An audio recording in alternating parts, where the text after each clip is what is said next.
আমরা ঢাকা বিশ্ববিদ্যালয়কে আসলে বাংলাদেশের কিবলা করে ফেলেছি। প্রোগ্রামের শুরুতে একটি বিষয় আমি সকলের মনোযোগ আকর্ষণ করতে চাই। আজকের প্রোগ্রামের লোকেশন দেওয়া হয়েছে ঢাকা বিশ্ববিদ্যালয় এবং প্রোগ্রামের শিরোনামটা হচ্ছে জুলাই গণঅভ্যুত্থান, সনদ ও গণভোটের রায়, বেসরকারি বিশ্ববিদ্যালয়ের শিক্ষার্থীদের অবদান এবং করণীয় বিষয়ক শীর্ষক। আমরা ঢাকা বিশ্ববিদ্যালয়কে আসলে বাংলাদেশের কিবলা করে ফেলেছি, অথচ আজকের এই প্রোগ্রামটা হওয়ার কথা ছিল বেসরকারি বিশ্ববিদ্যালয়ের শিক্ষার্থীরা মূল যে গুরুত্বপূর্ণ জায়গাগুলোতে জুলাই আন্দোলনে ভূমিকা রেখেছিল সেখানে হলে হয়তো ভালো হতো। আরো আমার মনে হয় ছাত্রপক্ষের সম্মানিত দায়িত্বশীল হয়ে চেষ্টাও করেছেন বা ভেবেছেন, কিন্তু আসলে সেখানে আয়োজন করলেও হয়তো আপনাদের উপস্থিতি একটু কম থাকতো। সাংবাদিক ভাইরা, আপনাদেরও এটা দোষ না, আপনাদের উপর থেকে কর্তৃপক্ষ থেকেও সেভাবে ডিউটি দেওয়া থাকে।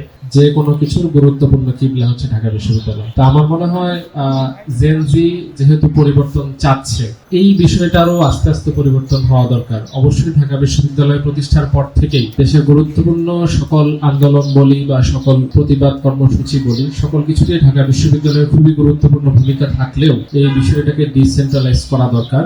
বেসরকারি বিশ্ববিদ্যালয়ের শিক্ষার্থীরা যেহেতু তাদের সক্ষমতা এবং দেশপ্রেম জুলাইয়ে প্রদর্শন করেছে এবং জুলাইয়ের পূর্বে থেকেই তারা সেটা প্রদর্শন করে আসছিল, যেটা সর্বশেষ একটা ফসল আমরা জুলাই দেখতে পেরেছি। প্রাইভেট বিশ্ববিদ্যালয় থেকে আমাদের কাছে যে ইনফরমেশন আছে 33 বা 34 জন শহীদের তালিকা আমাদের কাছে রয়েছে শুধুমাত্র এই জুলাই আন্দোলনে। তো আমরা এই জুলাই শহীদদের কতটুকু মর্যাদা দিতে পারছি? প্রাইভেট বিশ্ববিদ্যালয়ের বিভিন্ন জুলাই কেন্দ্রিক প্রোগ্রামে তাদেরকে সম্মান জানানো হয়, তাদের পরিবারকে ডাকা হয়, কিন্তু দেশব্যাপী যখন জেনারেল কোনো প্রোগ্রাম হয় সেখানে আলাদা করে তাদেরকে কোথাও আমরা দেখি না বা তাদেরকে আলাদাভাবে সম্মান দেওয়াও হয় না।